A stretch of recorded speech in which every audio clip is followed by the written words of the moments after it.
ছোট থেকে ঘোড়ায় পেছায় কথা বলতে শিখি নাই। প্রথম দেখায় ভালো লাগছে, তোমাকে আমার চাই। আপনি কি মনে করেন ভালোবাসা আর ভালো লাগা এক জিনিস? আপনি আমার জন্য কি কি স্যাক্রিফাইস করতে পারবেন? সব। আপনি হাতের এটা ছাড়তে পারবেন? ধর ছোট, আজকে থেকে এটা বাদ। আচ্ছা, তো নামাজ পড়তে পারবেন? হ্যাঁ। সামনে তো রমজান মাস আসতেছে, 30টা রোজা আপনি রাখতে পারবেন? হুম। আচ্ছা ঠিক আছে, আপনি যদি 5 ওয়াক্ত নামাজ পড়ে 30টা রোজা রেখে নিজেকে পুরোপুরি ভাবে চেঞ্জ করে যদি আমার সামনে আসতে পারেন, সেদিন ভেবে দেখবো। শিওর? ভালো থাকবেন। ঠিক আছে। এই যে ভাইয়া, শুনছেন?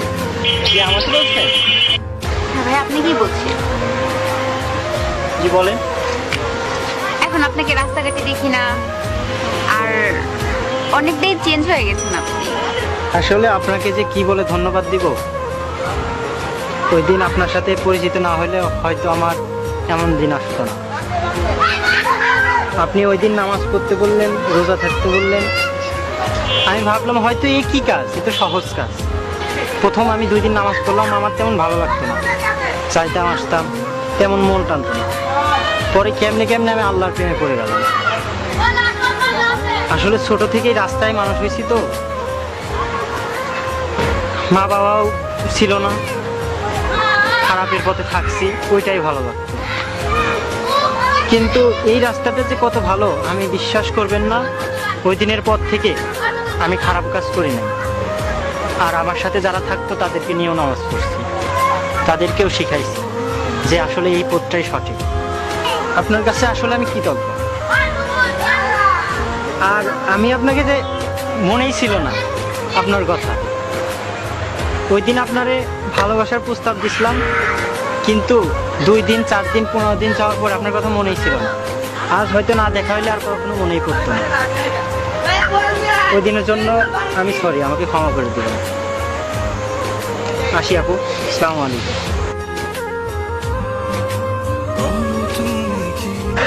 চলে যাচ্ছ? তুমি তো আমার পরীক্ষায় পাশ করেছো, আমাকে নিয়ে যাবো না?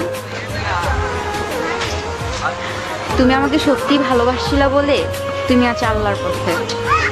তুমি তোমার কথা রেখেছো, আমি কি করে আমার কথার বরখেলাপ করি? মানে? আমিও তো বলেছিলাম তুমি যদি আল্লাহর পথে আসতে পারো তাহলে আমি তোমাকে ভালোবাসবো, আমি আমার কথা রাখবো। তাহলে চলো। কি অনুভবে বলো তুমি কি আমার হবে, বলো রাখবে কি